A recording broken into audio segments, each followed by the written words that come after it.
Welcome to Yoga with Subhash.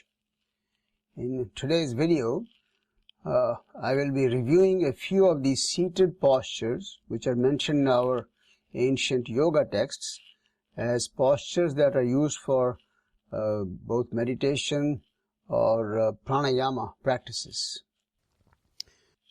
So we'll start with what's called the Sukhasana. This is the posture which most of us sit in whenever we are sitting on the floor. That's almost always the normal posture that we all sit in. And this is the one that I'm sitting in right now. In this asana, we cross the ankles in front, the heels are under the opposite thigh, and then the knees are down. Okay, so this is the asana where, of course, the body is always straight. You can place the palms in the chin mudra or in the jnana mudra, or this is called the abhaya mudra. That's your choice, whichever is most convenient and comfortable for you. Okay, so these are the positions of the hand, but the legs are with the ankles crossed in front, heels under the opposite thigh. So the name of this posture is Sukhasana, or the easy or comfortable posture. Sukha means comfort or ease. Okay. And in general what happens is that we have the same ankle always in front when we sit.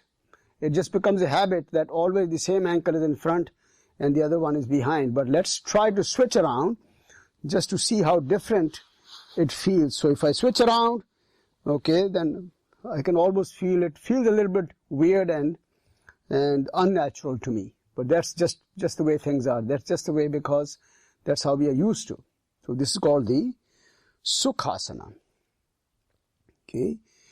The next asana that we'll talk about, it's called the Siddhaasana, S-I-D-D-H-A, Siddhaasana, or in English they call it the adept pose. So in this one, you will slide the heel under the perineum area, so you'll have to tilt the body backwards, place the heel under the perineum, and then fold the other leg, and place the foot so that the four toes are hidden under the knee.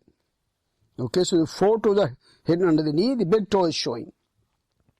And again, you sit up straight, and what you will notice is that in all these asanas, the effort is to eventually bring the knees as close to the floor as possible. Okay, and if the knees are lifted up, quite in some cases, if the hips are tight or if the thighs are tight, your knees might be lifted up.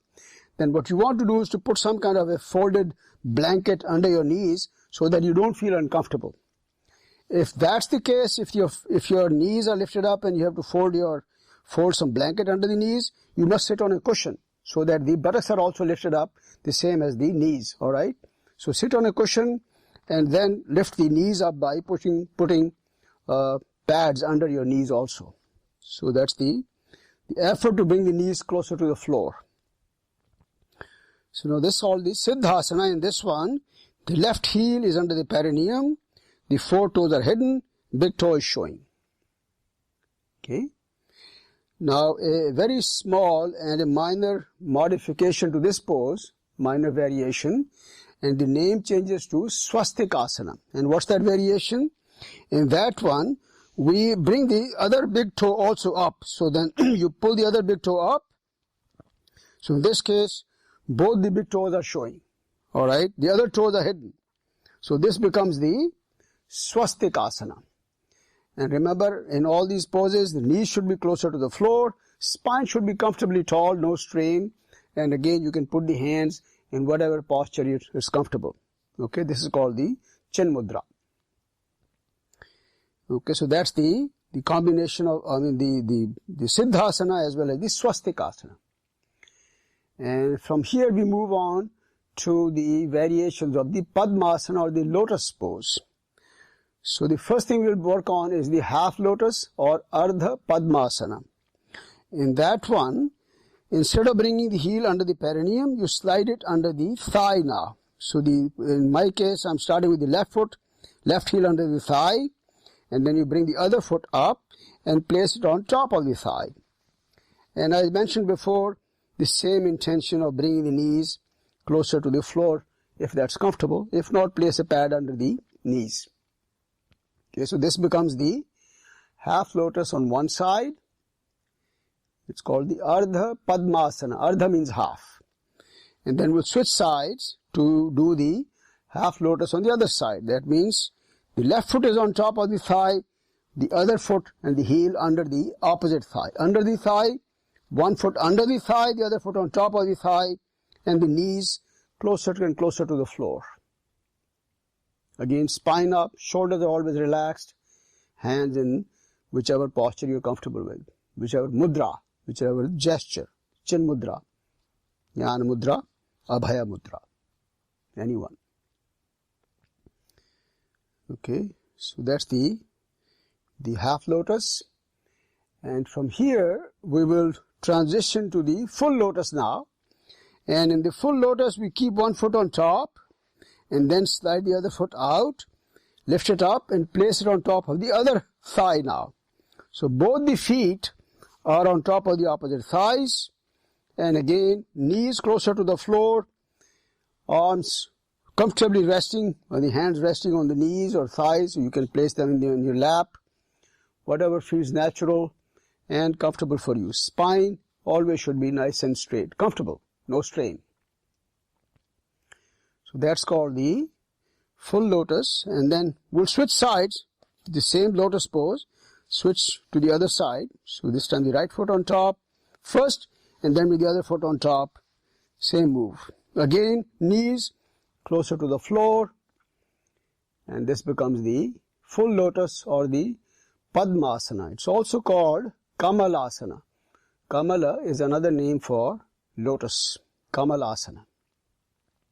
Okay, again, and you probably have seen pictures of yogis from ancient texts, and almost invariably in all those pictures, you will notice that the yogis are shown sitting in meditation in the Padmasana. That's a very common pose for a lot of the yogis to sit and meditate in, because this pose actually ensures a nice triangle of the body.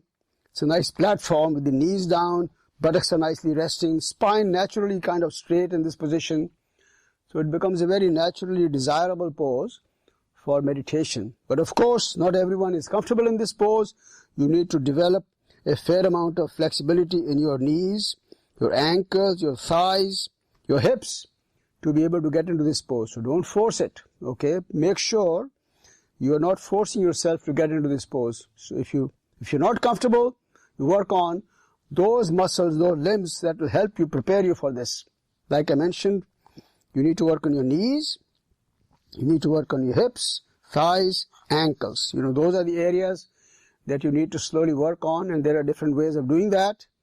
And then slowly start working your way up to into the lotus pose or Padmasana. Now, the next pose which is used is called the Vajrasana. It's also called the diamond pose or the thunderbolt pose. Vajra means different things.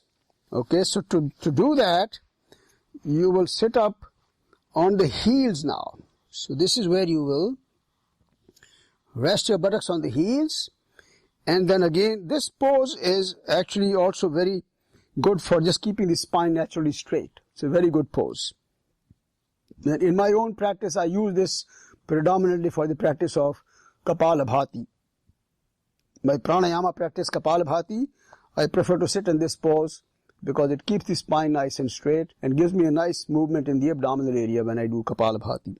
But you can use this pose for meditation or any other sitting activities. It's called the Vajrasana. Remember, the word Vajra has different meanings. Vajra means a diamond or a hard, tough stone. Vajra also means the lightning or thunder, lightning. And it also was the weapon used by Indra.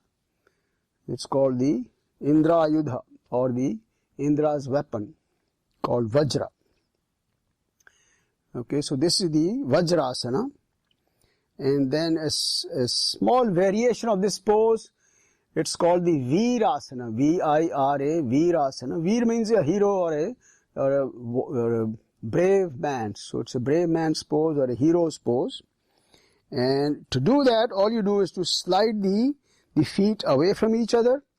The toes are pointing away, and then you should be able to rest the buttocks on the floor now. Instead of resting the buttocks on the heels, you're going to slide the feet away and rest the buttocks on the ground now, on the floor. Okay. Now again, this may not be comfortable for everyone, but give it a try, because this puts a lot of pressure on your knees as well as your ankles. Okay. And so you need to be very careful not to overdo, not to overstretch, but just try these things and then develop slowly the flexibility that's needed in the ankles and the knees and the hips and thighs to get into these poses in a comfortable manner. Okay, so this is a sort of a compendium of some of the poses that are listed in the ancient yoga texts, various texts. I hope you will continue to work on these poses and develop your confidence level and get into many of these. You should be able to get into many of these poses for your practice of meditation and pranayama. Okay, so I thank you very much for watching the video.